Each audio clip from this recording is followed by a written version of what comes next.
आणि आपले बाबा दिसतात.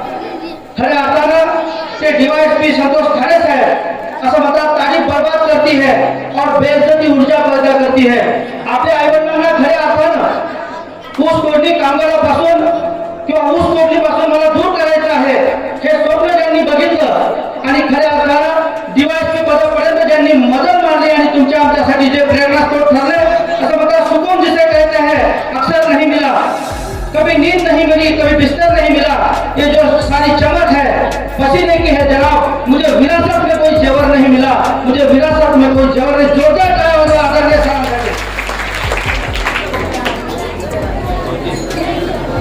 आज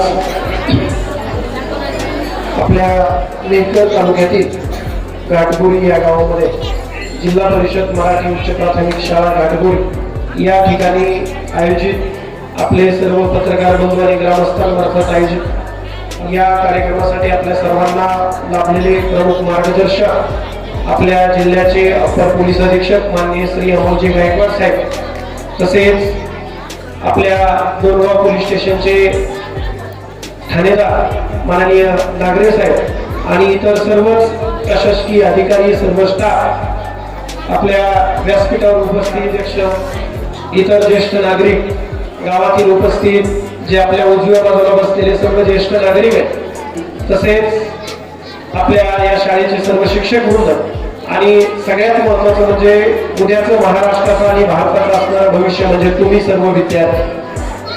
आज हा जो देखणा कार्यक्रम आयोजित केलेला आहे, या कार्यक्रमाचा मूळ उद्देश विद्यार्थ्यांना मार्गदर्शन व्हावं आणि विद्यार्थ्यांनी त्यांच्या आयुष्यामध्ये यातून काहीतरी बोध घेऊन आपलं करिअर घडवावं हा उद्देश आहे. त्यामुळं हा कार्यक्रम ज्यांच्यासाठी आहे ते म्हणजे तुम्ही सगळे विद्यार्थी. आता सगळे विद्यार्थी इकडे लक्ष द्या. सगळे विद्यार्थी बरोबर हात कसा ताट, कोण किती ताट बसते बघू द्या. शिस्त दाखवा आपल्या शाळेत. इथे 3-4 शाळा आहेत, तर कुठली शाळा उत्कृष्ट आहे आम्हाला काय ताट बसा. कुणी बोलणार नाही विनाकारण. काही जर विचारायचं असेल आम्हाला विचारा ना. आता मला तुमचा आवाज बघायचा किती आणि तुमच्यामध्ये जोश किती पाहायचा. आल्या तिथील काही विद्यार्थी आवाज करत होते ना, आता तुमचा आवाज दाखवा. माझा आवाज मोठा आहे की तुमचा? माझ्या मागे घोषणा द्यायला तुम्ही सगळे देणार का? भारत माता की आवाज नाही, आवाज गेला पाहिजे शहरातल्या शाळातल्या मुलांपर्यंत. ते म्हटले पाहिजे ती कुठली शाळा आहे एवढा आवाज येतो. माता की भारत माता की भारत माता की छत्रपती शिवाजी महाराज की. मुलींचा आवाज जास्त वाटतो, मुलांचा कमी. आता फक्त मुलं आवाज देते ना घोषणा, मुली नाही, फक्त मुलं. किती आवाज आहे दाखवा. छत्रपती शिवाजी महाराज की. आता फक्त मुली देते ना. डॉक्टर बाबासाहेब आंबेडकर की. कोणाचा जास्त आहे काय यार पोरांनो बघा. मुली आपल्या इथंच पुढे चालल्या. आता पहा आपले जे प्रमुख मार्गदर्शक लाभले ते ऍडिशनल एसपी सर आपल्याला खूप चांगल्या प्रकारे मार्गदर्शन करणार आहे. आता कोणी बोलणार नाही, आणि जर बोललं तर माझ्या गाडीमध्ये काठी तुमच्या सरांपेक्षा मोठी. बोलणार नाही, शिस्त दाखवायची आपलं. बरोबर मित्रांनो, आता मला एक सांगा, मी तुम्हाला काही प्रश्न विचार. मी मुद्दाम भाषण करणार नाही, तुमच्याशी बोलणार आहे. तुमच्यापैकी कोणाच्या आईवडील शेतकरी लाजायचं नाही, बिनधास्त हात वर करायचा. आता हात खाली घ्या. कोण कोण मराठी शाळेत शिकताय हात वर करा. मराठी शाळेत. अरे हे सगळे इंग्लिश स्कूलचे आहेत का?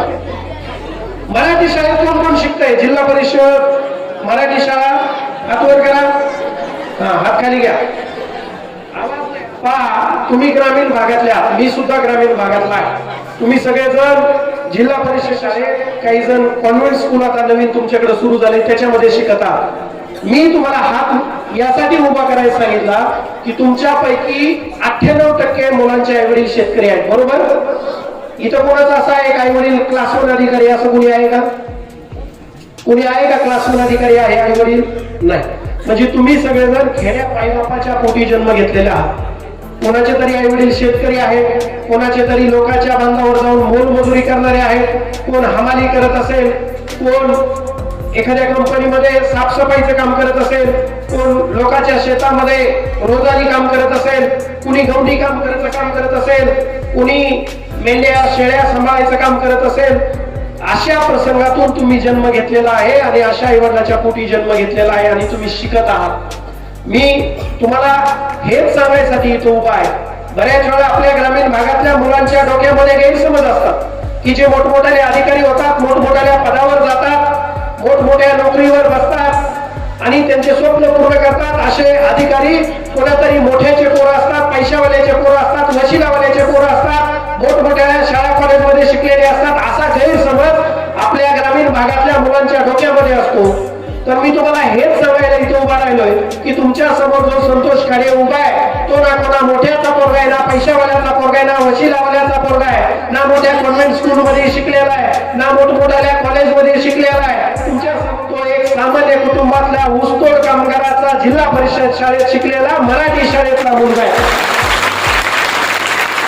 आणि जर एक ऊसतोड कामगाराचा मराठी शाळेतला शिकलेला मुलगा सुद्धा जर DYSP होऊ शकतो, तर तुम्ही सुद्धा तुमच्या आयुष्यामध्ये तुम्ही ठरवलेले स्वप्न, तुम्ही पाहिलेलं पद आणि तुम्हाला तुमचं जे करिअर घडवायचं ते करिअर पूर्ण करू शकता. मग ते करिअर कसं पूर्ण केलं जातं? मग ते करिअर पूर्ण करत असताना काही गोष्टी आपल्याला तुम्ही रोज शाळेत येतात. मी तुमच्या जे वय आहे त्या वयानुसारच काही गोष्टी सांगणार.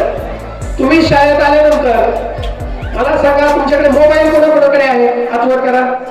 घरी मोबाईल कोणाकोणाकडे आहे? बिंदास करा ना, माझ्याकडे पण आहे.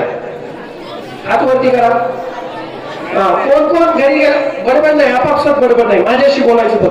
कोण कोण घरी गेल्यानंतर गेलं की मोबाईल पाहतो? खरं खरं बोलायचं, जे खरं बोलेल त्याला बक्षीस आहे. त्यानंतर कोण कोण घरी घरी गेले गेले दप्तर फेकून देतं? हात वर करा. तो माझ्यासारखा दिसतोय, जरा खरं बोलतोय तू. तुम्हाला भात किती वाजता असतो? भूक लागल्या? भूक लागली का? खिचडी किती वाजता, किती इयत्तापर्यंत खिचडी तुम्हाला? 8वी. 9वी 10वीचे आहेत कोणी? सगळे 8वी पर्यंतचे आहेत का? पुढचा वर्ग आहे? आहे ना? तुम्ही खाता खिचडी? खायची असते, चुरून खायची असते. खात नाही तुम्ही? आम्ही 10वी पर्यंत खायची. म्हणजे अजून भूक लागलेली नाही, म्हणजे तुमचा आवाज मोठा पाहिजे, बरोबर? तुमचा 2चा टाइम आहे, मी तुम्हाला 2 वाजता सोडणार. आणि जर तुम्ही शिस्त पाळली नाही तर 4 वाजता सोडणार, बरोबर? तर पहा, शाळेत आल्यानंतर सगळ्यात महत्वाचं तुमचं काम आता असं आहे की वर्गात बसल्यानंतर वर्गात जे शिक्षक शिकवतायत त्यांच्याकडे लक्ष द्या. नाही तर बऱ्याच जणांच्या डोक्यात, आमच्या पोरांचे डोक्यात चालू असतं, आज कुठला सप्ताह आहे, कुठं पंगत आहे, आज गावात कोणाचे भांडण झाले, मग आमदार कोणता निवडून आला, मग कोणाचं काय झालं, बरोबर? असे आपल्या डोक्यामध्ये असतात. तर शाळेत आल्यानंतर शिक्षक जे शिकवतायत त्याच्याकडे प्रॉपर तुम्ही लक्ष द्या. त्यानंतर शिक्षकांनी सांगितलं जो स्वाध्याय आहे, घरी गेल्यानंतर तो स्वाध्याय पूर्ण करण्याचं काम तुम्ही करा. आपले पालक आनंदी असतात, आपल्या पालकांना शाळेतलं नॉलेज नसतं, आपल्या पालकांना पुस्तक वाचता येत नाही, त्यामुळे आपले पालक आपल्याला घरी गायडन्स करायला कमी पडतात आणि मग अशा वेळी आमची मुलं जो स्वाध्याय असतो, होमवर्क असतो, तो करायला कमी पडतात. त्यामुळं मित्रांनो, मी तुम्हाला 4-5 महत्वाच्या गोष्टी सांगणार आहे. एक म्हणजे शाळेत आल्यानंतर शिक्षक जे सांगताय त्याच्याकडे लक्ष द्या. शिक्षकांनी सांगितलेला स्वाध्याय पूर्ण करा. आणि आता घरी गेल्यानंतर मोबाईल, टीव्ही याचं प्रमाण खूप वाढलेलं आहे. मोबाईल ही दुधारी तलवार आहे. मोबाईलचा चांगला पण वापर होऊ शकतो, पण आपण जास्तीत जास्त वाईट वापर करतो. युट्यूबवर पिक्चर पाहणं, गाणी पाहणं, विनाकारांच्या गोष्टी पाहणं, काय बातम्या, चांगल्या बातम्या सोडून वाईट बातम्या पाहणं. त्यानंतर बऱ्याच वेळा टाइमपास, आता इंस्टाग्राम, फेसबुक, त्याच्यावर रील्स ढकलत राहणं, या गोष्टी आपण करतो. त्याच्याऐवजी काही वैज्ञानिक गोष्टी, सायंटिफिक रिसर्च, नवीन आपल्याला जर मॅथ आवडत जात असेल तर मॅथचे सोल्युशन्स, असेही काही व्हिडिओ युट्यूब वरती असतात, गुगल वरती असतात, ते तुम्ही पाहिले गेले पाहिजे. त्यानंतर बऱ्याच जण शेतकऱ्याचे पोरं आहात. शेतकऱ्याचे पोरं म्हणलं की शेतीमध्ये किंवा आपल्या घरच्या कामामध्ये पण आपण आई वडिलांना हातभार लावला पाहिजे. तो हातभार याच्यासाठी लावायचा असतो की बऱ्याच वेळा शाळेमध्ये आल्यानंतर किंवा अभ्यास करताना आपल्याला बोर होत. कोणाकोणाला बोर होतं? बोर कोणाकोणाला होतं अभ्यास करताना? कोणालाच होत नाही. सगळे एकदम स्कॉलर दिसत आहेत तिथं बसलेले, होतं ना? पण ज्या वेळेस आपल्याला बोर होतं, ज्या वेळेस आपण शिक्षणापासून दूर जातो, आपल्या आई वडिलांच्या कष्टाची जाणीव राहत नाही, ज्या वेळेस आपण मोबाईलच्या आहारी जातो. आता आजकाल आम्ही एक पोलीस अधिकारी म्हणून काम करताना पाहतो की 5वी 6वीच्या मुलामध्ये सुद्धा गुन्हेगारी उतरलेली दिसते. 7वी 8वीच्या मुलांचे सुद्धा प्रेम प्रकरण दिसतात, त्यातून झालेल्या आत्महत्या दिसतात. मी तुम्हाला थोडं स्पष्ट बोलणार आहे, कारण आपल्याकडे शिक्षक बोलायला घाबरतात, आई वडील लाजतात. त्यामुळे कोणीतरी आपल्या लहान मुलांना सुद्धा सांगितलं गेलं पाहिजे. आजकाल एक प्रेमाचं फॅड आलंय. 7वी 8वी 9वी 10वीचे मुलं सुद्धा आम्ही पाहतो बाकी गोष्टींच्या याच्यामध्ये आत्महत्या करताना आम्हाला दिसतात. आणि मग बऱ्याच वेळा अल्पवयीन मुली आपल्या आई वडिलांच्या विरुद्ध जाऊन काहीतरी निर्णय घेतात आणि मग आई वडील गुन्हाढोरासारखे रडताना आम्ही पाहतो. एक पोलीस अधिकारी म्हणून ते पाहत असताना वाईट वाटतं. तर ते सुद्धा आपल्या मुला मुलींना माहिती पाहिजे की आपण हे कशासाठी केलं पाहिजे. मी ज्यावेळेस अभ्यास करायचो पुण्यामध्ये लायब्ररीमध्ये आणि बऱ्याच वेळा असं बोर व्हायचं किंवा नैराश्य यायचं, रिझल्ट एखादा गेला किंवा परीक्षा लांब असली तर अभ्यास होत नसायचा आणि मग मी बॅग उचलायचो आणि पिशवी उचलून माझे आई वडील त्यावेळेस सोलापूर जिल्ह्यामध्ये माळीनगर या ठिकाणी ऊस तोडीला जायचे. तर तिथं गेल्यानंतर मग मी जाऊन 4-5 दिवस राहायचो आणि गेल्यानंतर पाहायचो. आपल्यापैकी काही जणांना माहिती असेल ऊस तोडीचं काम जे करून राहायचं. उन्हाळ्यामध्ये गरमच आहे, थंडीमध्ये गारठच आहे, पावसाळ्यामध्ये पाणी आत शिरतंय. पहाटे 4 वाजता त्या आई वडिलांना उठायचं, बैलगाडी झुपायची, वाटानं ऊस तोडायला फळामध्ये निघायचं. वाटाने जाताना येताना ऍक्सिडेंट होता, लोक मरतात. फळामध्ये गेल्यानंतर ऊन वारा पाऊस अंधार पाहायचा नाही आणि त्या अंधारामध्ये ऊस तोडायला सुरू केल्यानंतर विंचू साप पाहायचा नाही, त्याच्यामध्ये सर्पदंश होऊन लोक मरतात. अशा वेळी काम सुरू करत करत त्या आई वडिलांना ऊस तोडत दुपारी 2-3 वाजेपर्यंत ऊस तोडायचा. उन्हामध्ये तो ऊस सगळा परत गाडीमध्ये भरायचा. वडील एका पायानं अपंग आणि वडील एका पायानं अपंग असल्यानंतर आडव्या सऱ्यामध्ये चालताना खाली वडील पडायचे आणि वरतून मुळे पडायचे आणि मग वडिलांनी बैलगाडीमध्ये उभं राहायचं. आईने तो सगळा ऊस, आईचं वजन 40 किलो, त्या आईने तो सगळा ऊस वडिलांच्या हातामध्ये नेऊन द्यायचा आणि तो वाहून नेताना आईच्या खांद्याला पडलेले गट्टे आणि त्यानंतर मग तो ऊस भरल्यानंतर बैलगाडी कोपीवरती कारखान्यावरती जायला निघायची. निघाल्यानंतर बैलगाडीवरच बसून रात्री बनवलेला शिळा स्वयंपाक खायचा आणि खात कारखान्यापर्यंत जायचं. कारखान्यावरती गेल्यावर वडिलांनी ती बैलगाडी खाली करण्यासाठी कारखान्यावर न्यायची. आईला कोपीवरती जायचं आणि सगळं काम आवरत असं रात्रीचा 11-12 वाजेपर्यंत आई बापानं काम करायचं आणि 11-12 झोपायचं. दुसऱ्या दिवशी परत पहाटे 4 वाजता उठायचं. आणि मग ही सगळी परिस्थिती पाहिल्यानंतर कारखान्यावरती कुठलीही शौचालयाची सुविधा नाही, कुठलीही हॉस्पिटलची सुविधा नाही. आपण बघतो की महिलांना मासिक पाळीमध्ये 4 दिवस आरामाची आवश्यकता असते, परंतु या महिलांना कुठलीही आरामाची तिथं सोय नाही, तसेच कुठलीही हॉस्पिटलची सोय नाही. अशा याच्यामध्ये त्यांनी काम करायचं. यांचे जे मुलं बाळ आहेत ते साखर शाळेमध्ये टाकलेले, ऊसाच्या फळात वाढलेले आणि अशा परिस्थितीमध्ये काम करत असताना हे सगळं मी माझ्या डोळ्यानं पाहायचो. आणि मग पुण्याला आल्यानंतर आठवायचो की आपल्या बापाच्या टाचा आणि आईचा खांदा बघितल्यानंतर मला वाटायचं की आपले आईबाप उन्हातानात गुराढोरासारख्या जनावरासारखे राबतात आणि ते उन्हात राबतात. आपण एसी मध्ये फॅन खाली बसून वर्गात बसून लायब्ररी मधून अभ्यास करायला काय अडचण आहे. त्यामुळे मी नेहमी सांगतो की जर मला कधी नैराश्य आलं किंवा कधी जर वाटलं बाबाच्या टाचा आणि आईचा खांद्या आठवल्यानंतर मला कधीही वाटलं नाही की आपण टाइमपास केला पाहिजे, आपण कुठल्या छपरी पोरांच्या नादी लागलं पाहिजे, आपण वेगळ्या नादी लागलं पाहिजे. त्यामुळं मित्रांनो या सगळ्यातून मला तुम्हाला एकच सांगायचंय, तुम्ही आता लहान आहात, काही जण नवी दहावीला आहेत, आता तुम्ही आयुष्याच्या महत्वाच्या उंबरठ्यावर आहात. भविष्यात पुढे जाऊन तुम्हाला करिअर घडवायचं आहे. तुम्हाला जर तुमच्या आयुष्यामध्ये जर सगळ्यात मोठी ताकद, सगळ्यात मोठं मोटिवेशन, सगळ्यात मोठं जर तुमच्या मागे जर काही आशीर्वाद आणि तुमच्या डोक्यामध्ये जर मोटिवेशन कुठलं असलं पाहिजे, आमच्यासारख्या अधिकाऱ्यांची वर्दी बघून, लाल दिव्याची गाडी बघून, भाषण ऐकून तुम्ही मोटिवेट होऊ नका. तुम्ही कुठलं तरी एखाद्याने काही स्टोरी सांगितली किंवा एखाद्याने पगार सांगितला, त्या पदाचं खूप मोठं भूषण सांगितलं म्हणून तुम्ही अभ्यास करू नका.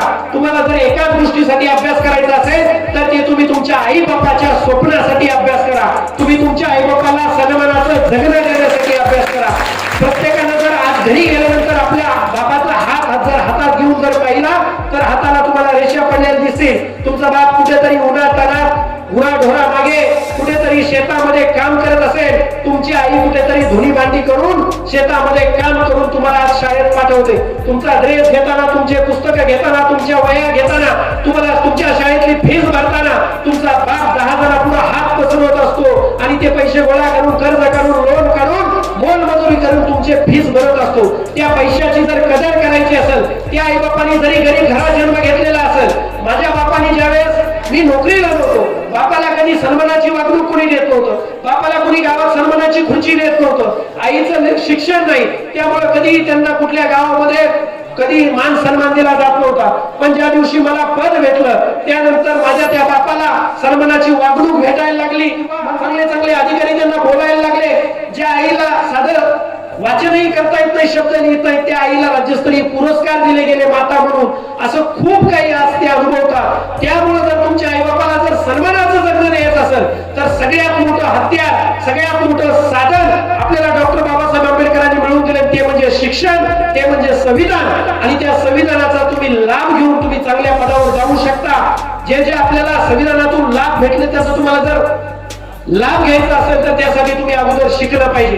आणि बाबासाहेब आंबेडकरांनी आपल्याला सांगितलंय, शिका, संघटित व्हा आणि संघर्ष करा. परंतु आम्ही आजकाल ते विसरलेले दिसतो. महात्मा फुलेंनी आपल्याला शिक्षण किती महत्वाचं आहे हे सांगितलं. बाबासाहेब आंबेडकरांनी आपल्याला शिक्षण हे वाघिणीचं दूध आहे आणि जो पिईल तो कुरकुरल्याशिवाय राहणार नाही हे सांगितलं. छत्रपती शिवाजी महाराजांनी सुद्धा त्यांच्या राज्यामध्ये शिक्षणाला महत्व दिलेलं दिसतं. आणि मग या सगळ्या महापुरुषांनी आपल्याला शिक्षणाला महत्व दिलेला का दिलेलं आहे तर मी ते स्वतःही अनुभवलं की शिक्षण ही एकमेव अशी गोष्ट आहे की तुम्हाला त्याच्यासाठी कुठेही वशिला लागत नाही. ते आता डोक्यातून काढून टाका. आता आमच्याकडे पोलीस भरती झाली, माननीय ऍडिशनल सर आणि एसपी सरांच्या मार्गदर्शनाखाली अतिशय पारदर्शक पोलीस भरती झाली. त्याच्यामध्ये गोरगरिबाच्या मुलांना खूप चांगली संधी होती. जो टिकेमध्ये यशस्वी होईल त्याला ते पद दिलं जाणार होतं आणि दिलं जाणार आहे. त्यामुळे आता सर्वच क्षेत्रामध्ये ज्याच्याकडे गुणवत्ता आहे, आता राजा का बेटा राजा नाही बनेगा, जो हकदार आहे वही राजा बनेगा. त्यामुळे आता तुम्ही सगळेजण त्या अनुषंगाने आतापासूनच तयारी केली पाहिजे आणि त्या पद्धतीने तुम्ही अभ्यास केला पाहिजे. त्यामुळे आता तुमच्यासाठी ज्या महत्वाच्या गोष्टी, शाळेत येणं, रोजचा अभ्यास पूर्ण करणं आणि 10वी 12वी नंतर तुम्ही जो काही करिअरसाठी निर्णय घ्याल तुमच्या आवडीचं क्षेत्र निवडा. तुम्हाला ज्याच्यामध्ये खरं आवड आहे, तुमची गुणवत्ता आहे आणि आईवडिलांचा सपोर्ट, या गोष्टीवर तुम्ही तुमचं करिअर निवडून त्यासाठी तुम्ही वाटचाल करा. आणि इथं बसलेले सगळे जे मुलं आहेत, आम्ही ज्यावेळेस भविष्यात कधी येऊ त्यावेळेस यातील काही मुलं चांगल्या सरकारी पदावर, चांगल्या खाजगी नोकरीत सुद्धा आणि चांगल्या व्यवसायावरती आम्हाला दिसले पाहिजेत. आणि तेच खऱ्या अर्थाने या कार्यक्रमाचं कारण. आपले जे कार्यक्रमाचे आयोजक आहेत त्यांनी खूप कष्ट घेऊन हा कार्यक्रम आयोजित केलेला आहे, तर त्याचं ते फल असेल. त्यामुळं आता मला सगळेजण हो किंवा नाही मध्ये शेवटचे मी काही 4-5 प्रश्न विचारतो, त्याचे उत्तर देतात. सगळेजण ताट बसा. आता सगळेजण अभ्यास करणार? आवाज मोठा पाहिजे मला, माझा आवाज मोठा आहे ना? सगळेजण अभ्यास करणार, रोज शाळेत येणार, शिक्षक सांगतात त्याकडे लक्ष देणार, होमवर्क पूर्ण करणार, मोबाईल पाहणार. त्याला आज खिचडी देऊ नका, ते मागचं कोणतरी हो म्हटलं. टीव्ही पाहणार, पुस्तके वाचणार, महापुरुषांचा आदर्श ठेवणार, गुन्हेगारीकडे वळणार, काही चुकीचं कृत्य करा, आई वडिलांचा आदेश पाळा, वेड्यासारखं करा. तुमचे 100% मुलं चांगले आहेत असं वाटत होतं, फसतील, मोबाईल पाहतील, पण नाही म्हणतायत, बरोबर ना? तर मुलांनो, आमची जी तळमळ आहे, तर आता आपल्याला ऍडिशनल सर सुद्धा मार्गदर्शन करणार आहे. आमची तळमळ एकच आहे की गोरगरिबातले, गाव खेड्यातले लोकांची मोलमजुरी करणाऱ्याचे मुलं हे सक्सेस झाले पाहिजेत, चांगल्या पदावर गेले पाहिजेत, तरच या गोरगरीब लोकांना न्याय भेटू शकतो. त्यामुळे तुम्ही त्यासाठी प्रयत्न करा. तुम्हाला सगळ्यांना माझ्याकडून, आमच्या पोलीस दलाकडून आणि पूर्ण आमच्या टीम कडून खूप खूप शुभेच्छा. आयोजकांनी खूप चांगला कार्यक्रम आयोजित केला, आम्हाला सगळ्यात बोलावून खूप सन्मानित केलं, त्याबद्दल सगळ्यांचे आभार मानतो आणि आपली रजा घेतो. जय हिंद, जय महाराष्ट्र.